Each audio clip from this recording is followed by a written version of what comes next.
It's known as the mother of all states, and with good reason.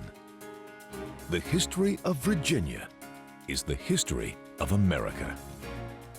Virginia was home to many leaders of a fledgling young nation, and the structures they built stand tribute to their ingenuity and their vision. Its lush fields have been the site of bloody battles, as well as moments of great triumph. It's the site of what may be the most ambitious history lesson in America, as well as a school that charted the path for American education. From ancient natural wonders to modern curiosities, aerial Virginia travels across a diverse and rugged landscape. It is the realm of pirates, the source of legends, and the launching pad for American democracy.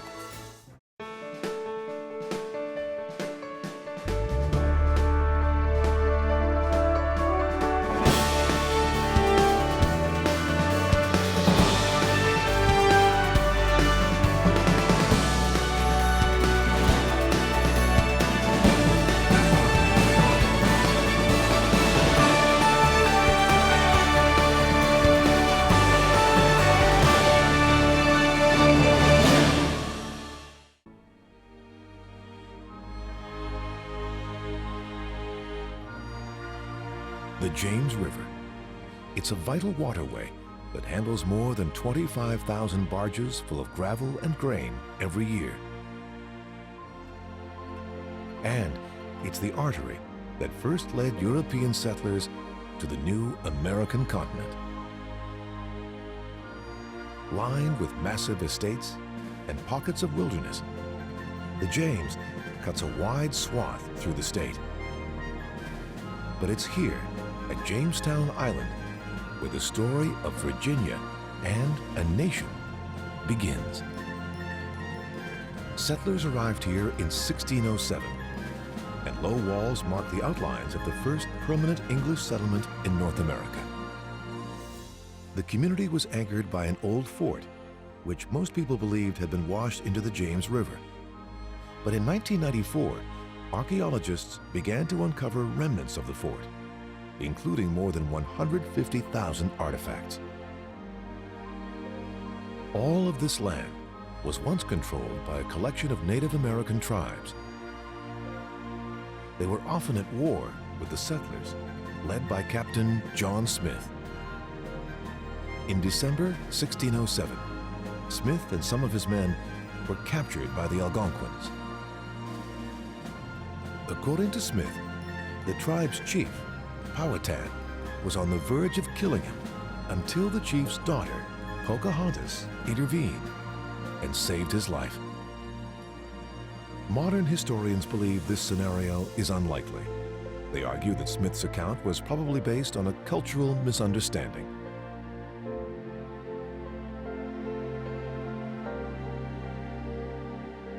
The early history of this area is further explored at the nearby Jamestown settlement. The ships we see in the harbor below are recreations of the vessels that early settlers would have taken over from England.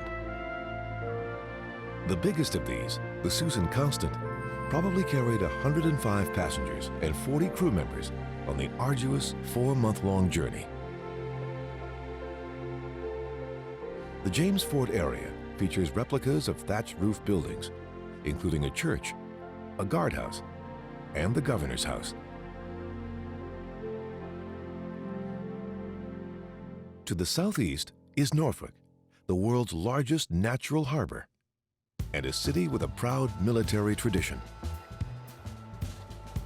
Many World War II veterans served here, and it's still a stop for many seafaring military officers. On the northern edge of the city, Norfolk houses the largest naval installation in the world. The 7 miles of wharf and pier space are home to 75 ships. Another 3,000 ships pass through here every year. One ship that's not going anywhere is the Uss Wisconsin, which has been decommissioned and turned into a museum one of the largest battleships in the world, it's also one of the toughest. Commissioned in April 1944, the Wisconsin was part of a fleet that destroyed hundreds of Japanese ships and planes in the Philippines. But after several successful missions, a furious typhoon swept through, sinking 3 supporting destroyers.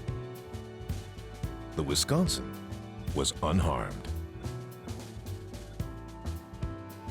The vessel's durability would be tested again and again, as it later held off enemy forces in the Korean War and the Gulf War.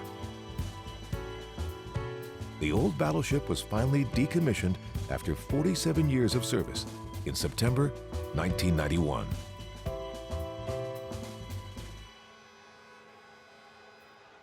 Norfolk's MacArthur Square is named in honor of Douglas MacArthur, the larger-than-life 5-star general. The centerpiece is the Macarthur Museum, formerly the Norfolk Courthouse. When it originally opened in 1850, this cupola was the highest point in the city, and visitors used to climb into it to get a bird's-eye view of the harbor. Just north of the Chesapeake Bay lies Hampton Roads. It's the site of the oldest continually English-speaking settlement in America, and an aeronautics and commercial fishing hub. But it originally made its name as a haven for pirates. Every summer, a festival is held here in honor of one of the legendary figures who terrorized the high seas, Blackbeard. When Blackbeard was finally captured, his severed head was put on a pike at the entrance to the Hampton River to deter others from entering a life of crime. Hampton has played a key role in the world of modern aircraft and in the space program. Air warfare as we know it began at Langley Field in 1921. This is where Brigadier General William Mitchell led the first trials on airplanes designed to attack battleships. An experiment that would eventually lead to the creation of the Air Force.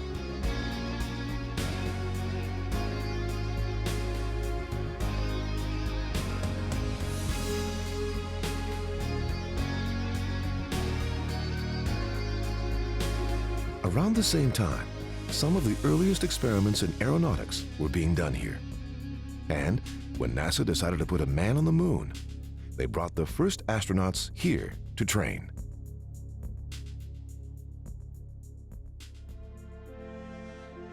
Near Hampton is the home of the Gibraltar of the Chesapeake, better known as Fort Monroe. Named for the 5th president, it's the largest stone fort ever built in the U.S. And the moat that surrounds it makes it a remnant of a lost era. During the Civil War, the fort remained in Union hands, and later it was the home of a very famous prisoner. Confederate President Jefferson Davis, who was captured in Georgia in May 1865, and immediately brought to this stone fortress.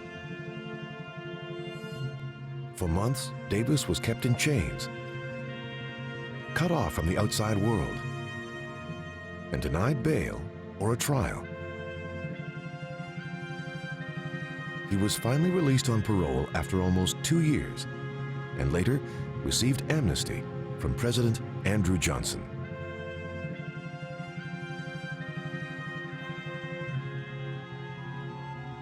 Long before it was torn apart by civil war, America fought for its freedom from England. And here in Yorktown, troops fought the last major land battle of the Revolutionary War. General George Washington and his army, assisted by French soldiers, won a decisive battle here, leading to a surrender of British forces.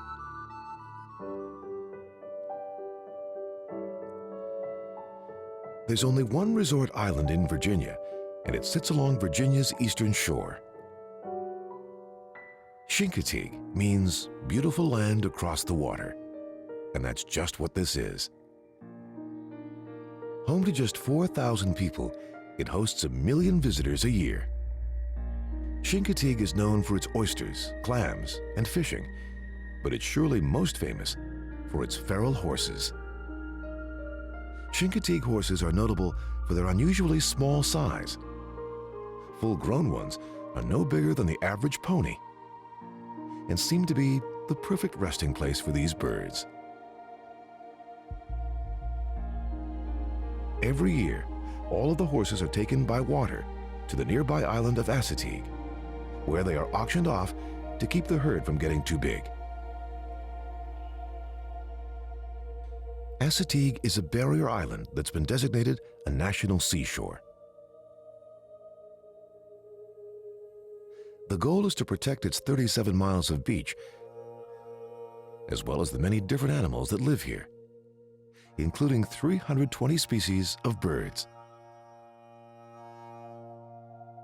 More than half of the national seashore's 48,000 acres is near the coast, a landscape that's constantly changing due to wind and water.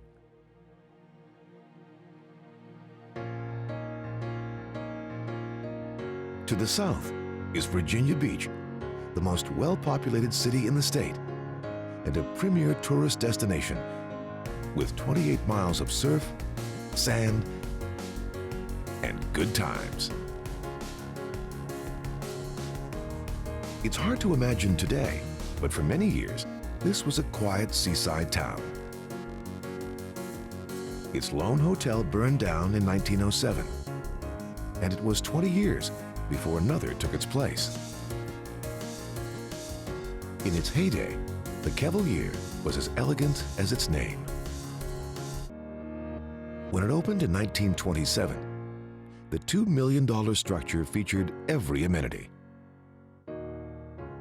One of those perks was running water in each room, including a separate tap for salt water, which was believed to have healing properties. F. Scott Fitzgerald, Judy Garland, and several presidents have graced its halls, as did Adolph Coors, the founder of Coors Brewery. In 1929, the 82-year-old fell to his death from a 6th-story window. No one knows if it was an accident or not, but legend has it that Coors' ghost still haunts the grand old Cavalier. Over the years, as Virginia Beach has become more populated, a huge amount of waste has piled up, and the result is Mount Trashmore. The 68-foot-tall peak is made of pure garbage, all of it covered with grass and converted into a city park.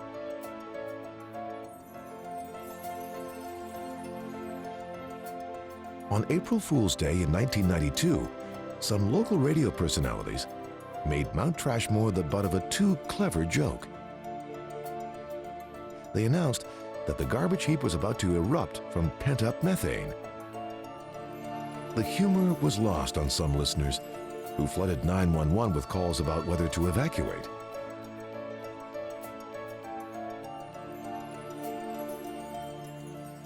Cape Henry is home to this lighthouse, the official symbol of Virginia Beach. It was commissioned by the federal government when George Washington was president and built with stone from the same quarry used for the White House, the Capitol, and Mount Vernon. The fish oil used to keep the light going here was always a potential fire hazard. The original structure was replaced in 1881 by this second lighthouse just a few hundred feet away. It's nearly twice as high as the original and shines a light that's visible up to 19 miles from shore. Right next door to the lighthouses, but easy to miss, is a replica of a crucifix, erected by a ship full of Englishmen in 1607. They built it to thank God for their safe journey to the New World. But they were soon scared off by a group of Native Americans and fled upriver to Jamestown, where they settled.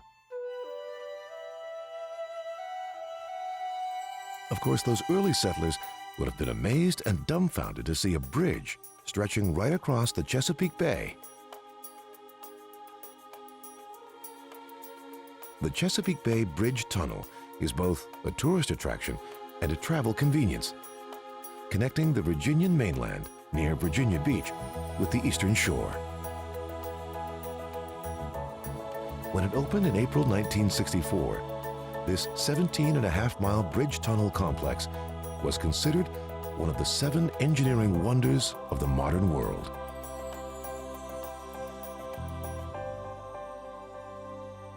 Colonial Williamsburg is perhaps the most ambitious living history museum in the U.S. The former capital of Virginia, it houses 88 structures from the 1700s and early 1800s, and more than 300 acres of plants that would have thrived here in the colonial era. Virginia's largest historical preservation project was actually funded by a famous New Yorker, John D. Rockefeller, Jr. Rockefeller was brought into the project by local pastor W.A.R. Goodwin of Bruton Parish Church. When they began buying properties, Rockefeller kept the project secret so that residents selling their homes wouldn't drive up prices. Finally, Rockefeller revealed his intent to restore the town to its colonial glory. Some residents were suspicious, but most were intrigued by the idea. The buildings are full of interpreters who dress, talk, and act as though they're living in the 18th century. Some are actors or historians, and others just have great enthusiasm for America's past. As a result, what might have been a colonial footnote is a tourist mecca. 1 million visitors come here every year. Not all the buildings here are originals, but it can be hard to tell which are authentic and which aren't. The magnificent Governor's Palace burned down in 1781. This is a reconstruction based on a floor plan drawn by Thomas Jefferson, and a 1770 inventory listed many of the original furnishings. Just north of Williamsburg, in Charles City County, the 10-acre Berkeley Plantation is linked to many firsts. It's the birthplace of President William Henry Harrison, who died just 1 month after his inauguration, the first president to die in office. And in July 1862, when Union troops occupied the plantation, it was the first spot where a new lights-out bugle call was played, a simple but powerful tune known as taps. According to legend, taps was played over the burial of a Union soldier. But this site is probably most famous for what some consider the first Thanksgiving.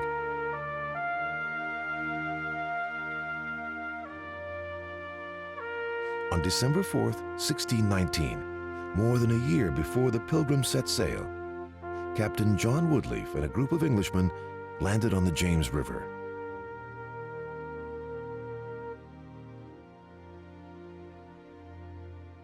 He said that this day shall be yearly and perpetually kept holy as a day of thanksgiving to Almighty God. But it was Abraham Lincoln who made Thanksgiving an official holiday, and he was honoring the Pilgrims' Feast in Massachusetts, not Jamestown.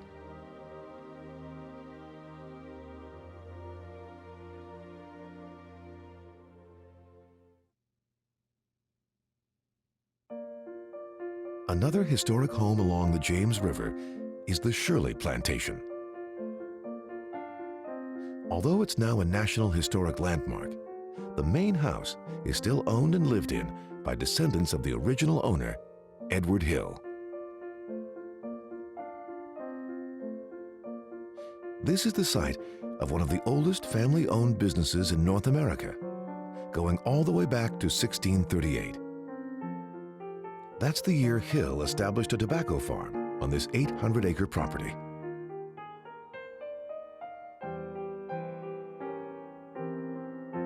The current house was built a century later for his great-granddaughter. Future Confederate General Robert E. Lee spent much of his childhood here. His mother, Anne Hill Carter, was born, raised, and married at Shirley Plantation.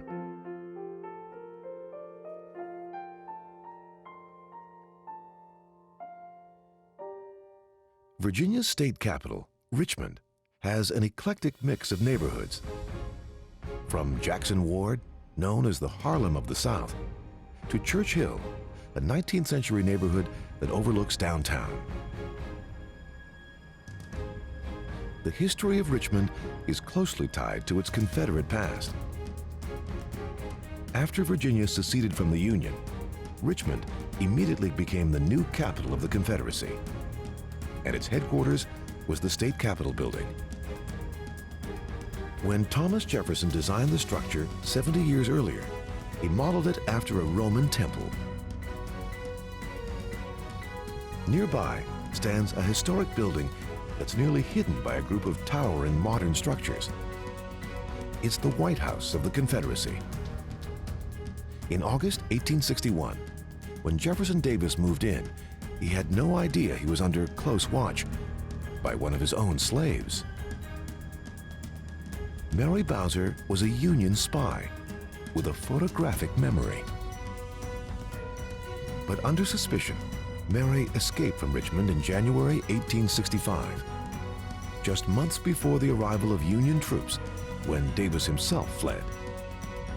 On the outskirts of Richmond, in neighboring Henrico County, is the largest sports venue in Virginia, the Richmond International Raceway. Although there's little activity on off days, on race days, this stadium regularly packs sellout crowds of 110,000 spectators. It's gone by many names over the years, but one thing has remained constant here, and that's the presence of the Petty family. 3 generations of the Petty family, Lee, Richard, and Kyle, have roared to victory here, solidifying their reputation as one of the first families of NASCAR. Richmond boasts the only street in the U.S. that's a National Historic Landmark. Monument Avenue runs through the heart of the city's fan district. The tree-lined promenade is noted for its extraordinary architecture, but may be most famous for its statues, including Robert E. Lee, and of course, Jefferson Davis. In 1996, the city added the statue of a different kind of rebel, native son Arthur Ashe. In the 1950s, when the African-American Ashe was learning to play tennis in this segregated city, he was turned away from the white courts in nearby Byrd Park. Finally, Ashe moved to St. Louis, where he had the chance to play on integrated courts and be trained by a professional coach. He would become the first African-American winner of Wimbledon.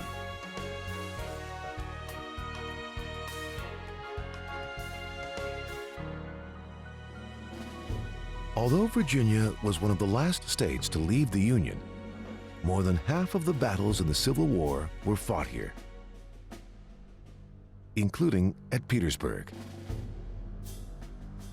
After a failed attempt to capture Richmond in 1864, General Ulysses S. Grant set his sights on Petersburg. The city had 4 rail lines, critical for bringing food and supplies to Richmond. If he could shut down the rail lines and roads here, Grant knew he could overtake the Confederate capital. And soon, the longest siege in American history had begun. Over the course of 292 days, Union and Confederate soldiers exchanged gunfire from their trenches.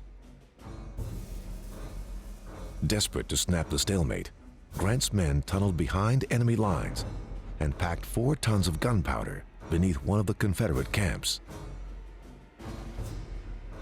The explosion blasted this crater in the landscape and carved a gap in the Confederates' line.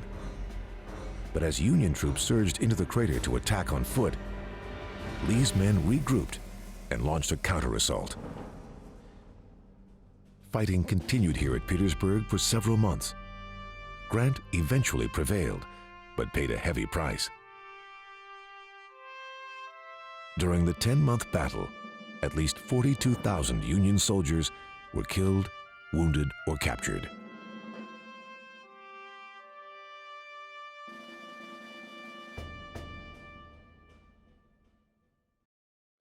For all the emphasis on history, Virginians still know how to have fun,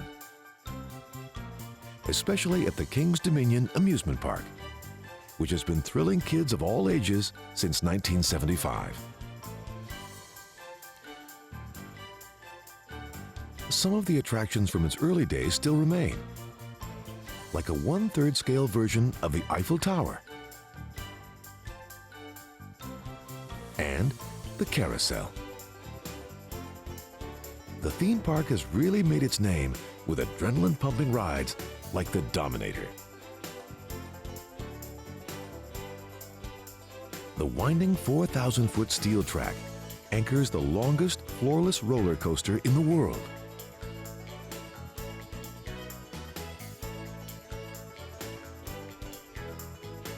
And the 272-foot descent on the park's Drop Tower ride is the steepest in North America.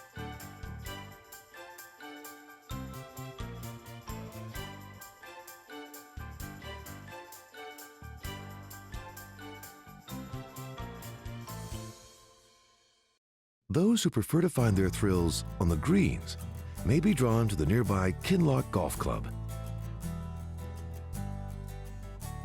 Since its opening in 2001, this par 72 course has become known as the Augusta National of Virginia.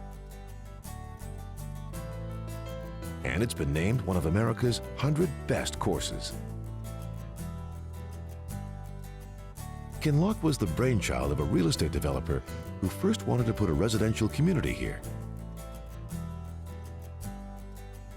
When he decided to create a world-class golf course instead, he enlisted a local sports agent to help make his vision a reality.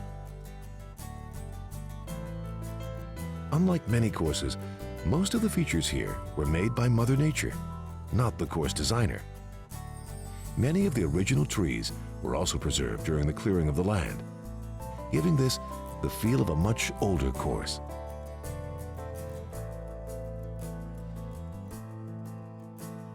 To the northwest is Charlottesville, a college town, but it's also part of the living legacy of Thomas Jefferson.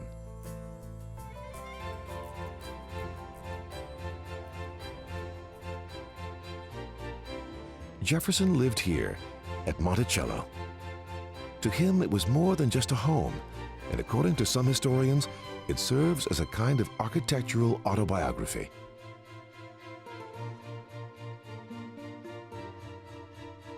The name Monticello means little mountain in Italian, a fitting description of the location where the self-taught architect chose to build his home.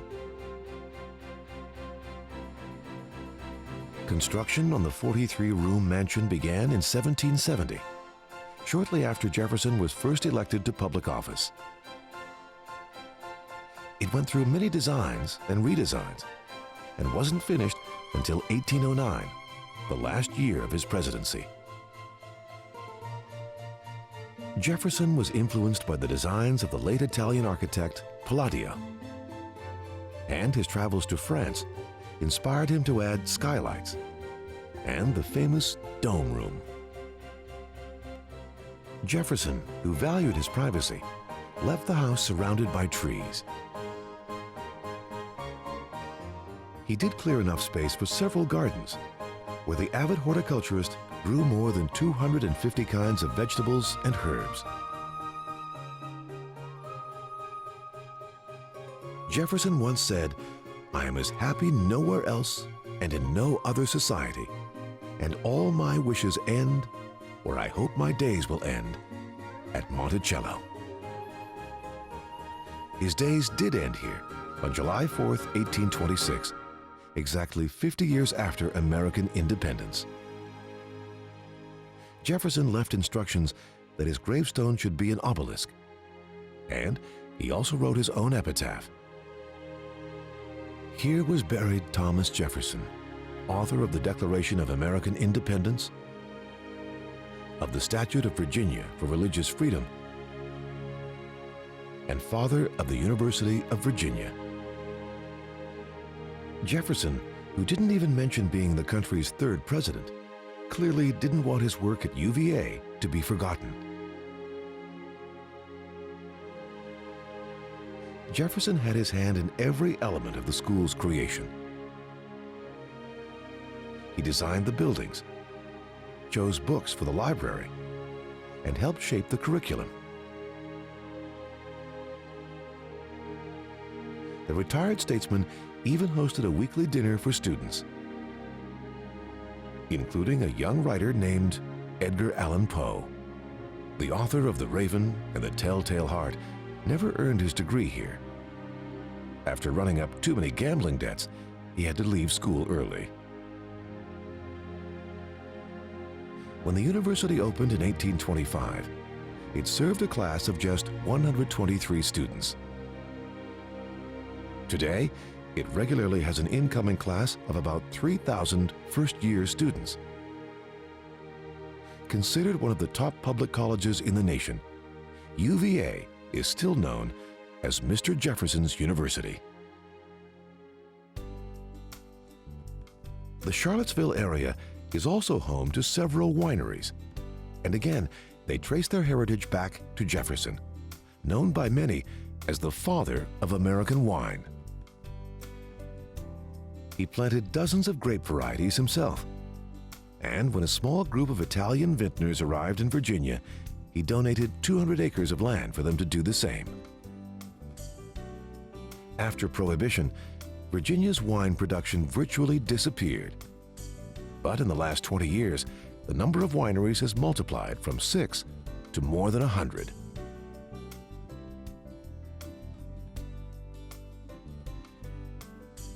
Northeast of Charlottesville is Montpelier, the plantation home of former Jefferson protege, James Madison. After leaving office, the fourth president of the United States found that his land had fallen in value, and he was nearly broke. The primary author of the U.S. Constitution held back from publishing some of his papers. He hoped they would bring cash to his wife, Dolly, when he was gone. By the summer of 1836, the last surviving founding father was gravely ill. Legend has it that a friend urged Madison to take medicine that would prolong his life until July 4th. Madison refused and died less than a week before the 60th anniversary of American independence. Soon, his wife was forced to sell Montpelier to pay off increasing debt.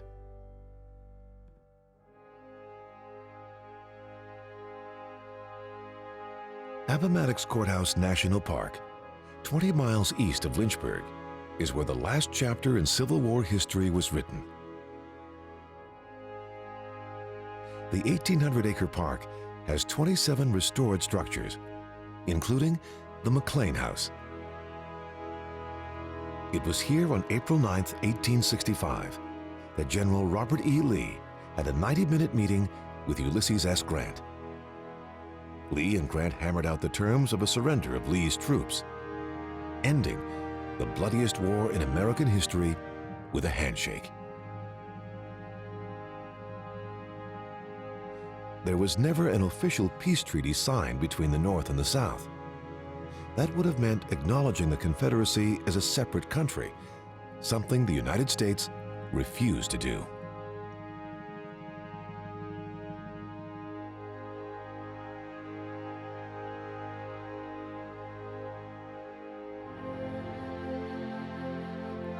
Virginia's Shenandoah Valley is a 200-mile-long swath of wide-open green space, bordered by the Blue Ridge Mountains on one side and the Alleghenies on the other. This lush space is dotted with historic villages and towns, and filled with more than its fair share of natural wonders. The valley is named for the majestic river that runs through it. The Native Americans called it the Shenandoah, or Daughter of the Stars, because of the way the light sparkles off it.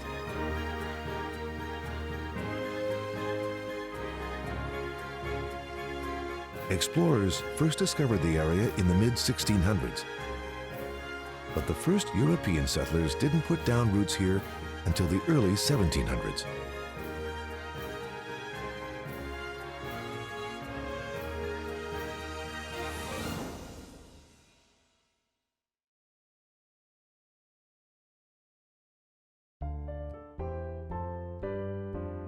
With its scenic countryside, Lexington has attracted many transplants to the area, including Stonewall Jackson, who spent a decade here. He noted that Lexington is the most beautiful place that I remember of having ever seen in connection with the surrounding country. Jackson lived here while teaching at the Virginia Military Institute. The nation's oldest state-supported military college has more than 1,000 students. They serve in ROTC while enrolled here, but may go into the armed forces or become civilians when they graduate. When Stonewall Jackson taught here, he was still known by his given name, Thomas. But he soon earned his first nickname. He was so unpopular that his students called him Tom Fool. Jackson left to fight the Civil War in April 1861 and never returned. He was buried here in May 1863 after the Battle of Chancellorsville. The former teacher of artillery tactics died of complications from a gunshot wound after being accidentally shot by his own men.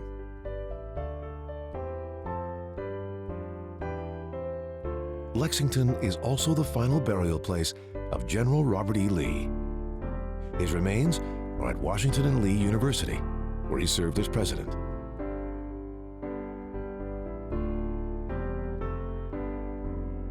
Not far away, one of the oldest tourist attractions in the nation soars across the sky. Natural Bridge is 90 feet wide and over 200 feet tall, and estimated to weigh about 36,000 tons.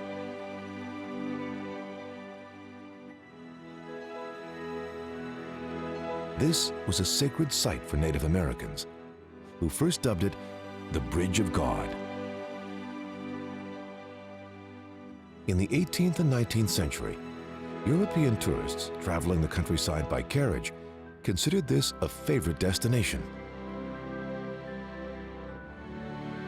And it was often listed as one of the 7 natural wonders of the world. Thomas Jefferson bought the site from King George III of England to make sure that it stayed in public hands. Jefferson felt that in this spot, the rapture of the spectator is really indescribable.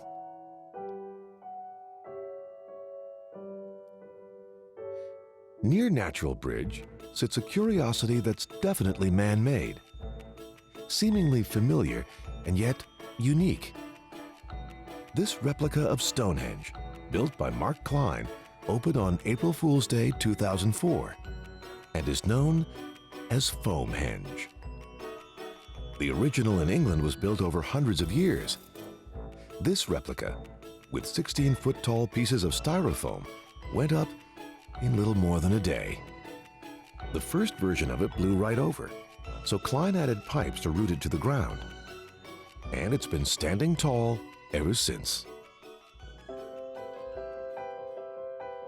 The valley is dotted with small towns, each one more picturesque than the last. But rural Virginia doesn't get much more quaint than Mayberry. Mayberry's picturesque Mayberry Mill is one of the most popular spots on the Blue Ridge Parkway and one of the most photographed sites in Virginia.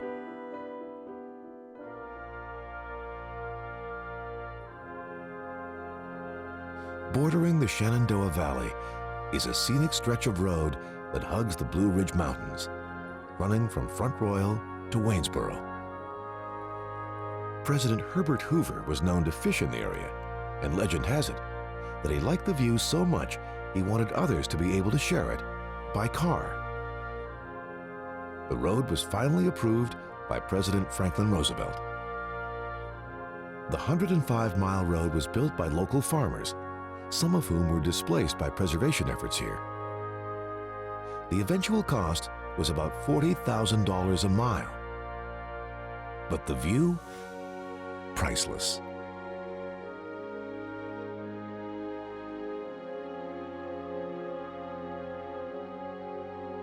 South and west of the Shenandoah Valley lies the region known as Appalachia. This is a place with a rich culture all its own and a long tradition of exploration and adventure. Forged by wind and water, Cumberland Gap is one of the few major breaks in the Appalachian mountain chain. This 20-mile-long national park contains 20,000 acres of wilderness, extending into Tennessee and Kentucky. Adventurers like Daniel Boone helped to forge the way through the Gap for early pioneers. It continued to be the best route to the western U.S. until the early 1800s.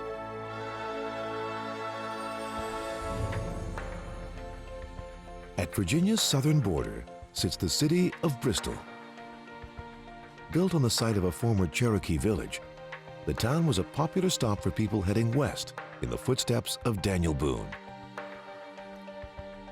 But Bristol may be best known for a vicious border dispute with the neighboring town of Bristol.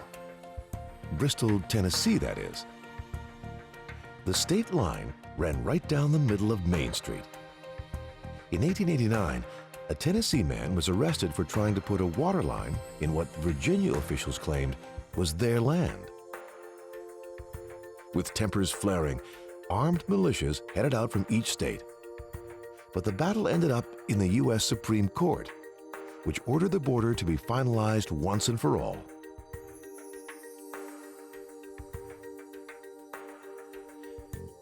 In a show of good faith, the two Bristols erected a massive sign over the aptly renamed State Street. One half of it in Virginia, the other half in Tennessee.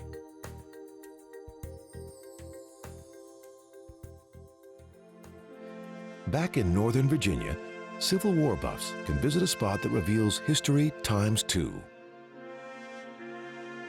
Manassas National Battlefield is the site of a pair of deadly encounters, the first and second battles of Bull Run. On July 21, 1861, the Civil War was just getting underway. When Union troops arrived here, they expected a quick victory and a short war. At first, the Union Army seemed to have the upper hand on Henry Hill. But one group of soldiers managed to hold their ground behind General Thomas J. Jackson. A fellow officer shouted, "Look, there's Jackson standing there like a stone wall." And from that day on, he was known as Stonewall. As the battle raged on, the Southerners managed to push back their northern counterparts. But the two sides had lost a total of 900 men, and any hope for a fast end to the war had vanished. Here on Battery Heights, the two armies faced off again in August 1862. By then, they were much more seasoned, and the stakes were even higher. Union General John Pope set up headquarters behind this house and plotted a return strike against Jackson. A series of uncoordinated attacks did little damage to the Confederate Army. Finally, after 3 days of fighting, the Union Army fled over Stone Bridge. The result was one of the South's great triumphs. Their victory was short-lived. Less than a month later, Abraham Lincoln unveiled the Emancipation Proclamation, a decisive moment in ending slavery and the Civil War. From its pre-revolutionary roots to its Civil War battles, from its celebration of architecture to its preservation of natural splendor, Virginia has been critical in the shaping of modern America. By celebrating the traditions of its founding fathers, without losing its sense of fun, Virginia remains a place well-rooted in the past, yet firmly grounded in the present, and well-positioned for the future.